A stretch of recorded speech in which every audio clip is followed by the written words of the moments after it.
Today we're looking at real estate investing in what I think is one of the best cities in Canada to invest in.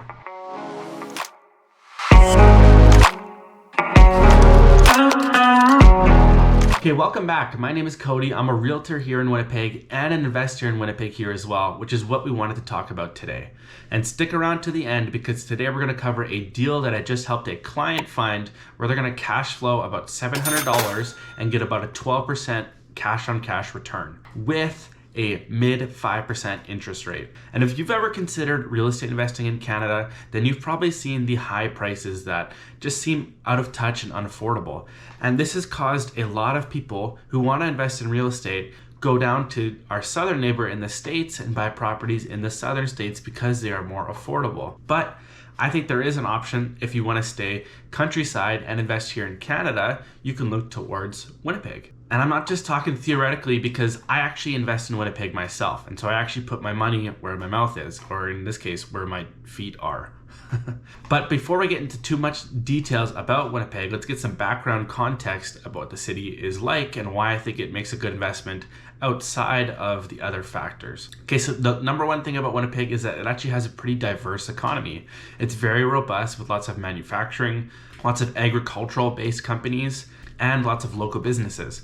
And so because of that, it's actually a pretty stable economy. We don't really experience the fluctuations from oil or tech sectors that other cities in Canada experience. The second one is that our population is actually growing and we have a very diverse population, so you can cater to a bunch of different cultures that will appreciate whoever you are or what you bring to the table as an investor. And the third one, and probably the biggest one, is that Winnipeg is actually still affordable. Unlike Toronto or Vancouver or even places like Calgary that are getting a lot more expensive and definitely unattainable for real estate investing unless you have a ton of money, Winnipeg has a lower price point where you can actually get into the market for a fairly decent price. And the best part is that your competition is actually a lot easier than you might think. And this is because there is so much land available in Winnipeg that large developers and those types of real estate investors will buy up plots of land and build condos or apartment buildings. And we can see these with all these different projects that have come up over the past couple of years.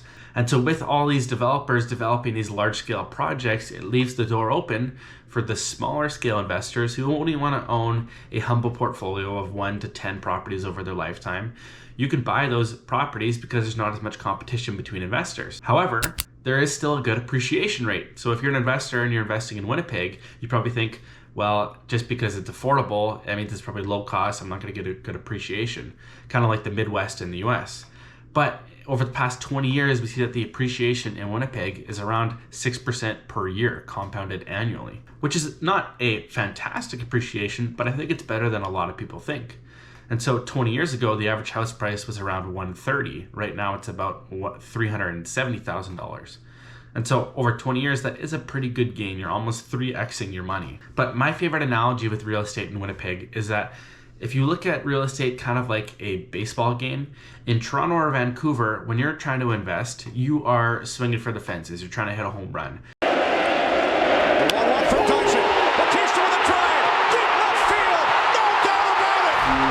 And every once in a while, you do get a home run.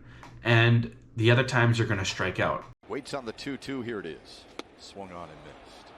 And so it's kind of like a high risk, high reward where sometimes it goes really well and you get your money and you do fantastic. You make a killing.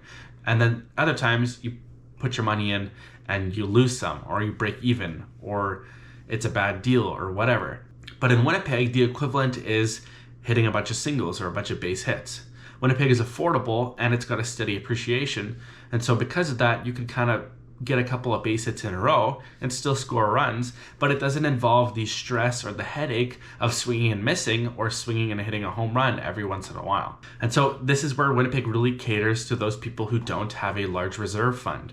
And so if you have a humble amount of money that you're trying to invest, trying to retire early, you can look towards the Winnipeg market because you can actually afford to buy a property there and get a base hit rather than trying to save up for a home run where you might not even be able to save faster than the Toronto or Vancouver real estate markets appreciate. Okay, so enough dogging on Toronto, Vancouver. Let's take a look at another city that's very popular for real estate investing, and that's Calgary. And Calgary's market historically has fluctuated a lot because of the oil economy. And so prices go up a lot and then they drop a lot.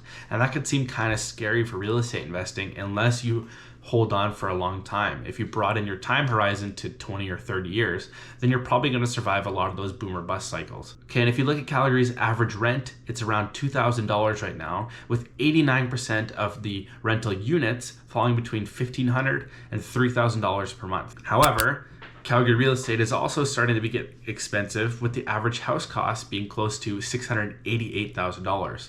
If we compare that to Winnipeg, like I said before, the average house cost is around $370,000, but the average rent is actually $1,500. However, that same range of $1,500 to $3,000 makes up about 52% of rentals in Winnipeg. And so this is where anybody who's local to Winnipeg will understand that Winnipeg is kind of divided into two different sections in terms of real estate investing. And that's where the 48% of units that are below 1,500 are falling into the less desirable neighborhoods or D-class neighborhoods like the North End, the West End, Point Douglas, those types of areas where your cost is really low, but you can actually cash flow quite well. I call this Detroit investing because, like Detroit, it's kind of scary to go down there and you can make money, but you're going to be dealing with potentially not great tenants, people who are going to steal some of your stuff, like your appliances. I've even had stories of people stealing copper piping from the walls, shutting the water off, taking all the copper out because you could sell that. Other stories as well where you're not paying rent. Sometimes these are people on government assistance, all that stuff that comes with the lower income class of renters. However, I know a lot of people that invest here because you can make a lot of money doing it, even with these higher risks. Typical cap rates in the North End are around 10 to 12%, meaning you're getting your money back in 8 to 10 years. But if you look at the other half of Winnipeg real estate investing, you will see that in that upper range of $1,500 to $3,000, when you're looking at single family homes, the price point doesn't actually go up that much higher, but you get those higher rent points. You're not operating in that $600,000 to $700,000 range like you are in Calgary. Here it's closer to around $400,000, with you being able to actually find rental properties in that $250,000 to $300,000 range. Now, this actually makes a house that cash flows a lot easier to find than it does in other cities, even in this current high interest rate economy. And so I'll give you a good example. Just a couple weeks ago, I helped a client who found a duplex in St. Boniface, which is what I would consider about a B-class neighborhood. But because of the zoning in that neighborhood, you can rent a single family dwelling to 2 people, which is great for basement conversions, which is what this previous seller had done. They had a full 1-bedroom, 1-bath suite in the basement and a 3-bed, 2-bath upstairs. And this client can rent out this entire property for anywhere from $2,500 to $3,000, and they purchased it at $330,000. So at that rent, they will cash flow anywhere from $250 to $700 per month, approaching about 12% return on their cash. That is a crazy good deal for this interest rate economy. And that's where I'm saying Winnipeg real estate investing is actually still affordable for you to do it compared to other Canadian cities. And if you want to keep your money in the country, I think Winnipeg is a great option. Plus, and I'll just throw this in here at the end, when you buy these properties, or if you're planning to do a lot of renovations, because your initial cost is lower, you don't need to save up as much money to get started in real estate investing, and you can start that snowball effect sooner. And if you're planning on burning the property, your carrying costs while you renovate are a lot lower. So all in all, the math just makes sense to invest in Winnipeg. But we are not a landlord-friendly province compared to Alberta.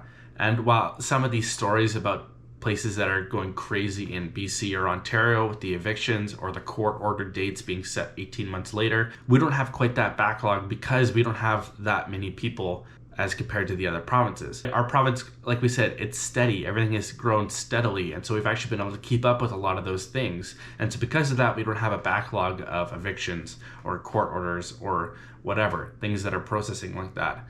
And then lastly, even though those cases are happening in those big cities, you can avoid a lot of those situations when you do proper tenant screening. And this is something that I help all of my clients do even after they've purchased a property. I walk them through what to look for in a potential tenant so that they can avoid a lot of the headaches that come from being a landlord. Okay, and so with all that information, if you are interested in investing in the Winnipeg real estate market, whether it be single family, small multifamily, or even commercial real estate, reach out to me. Let's get started in finding you a place here in Winnipeg.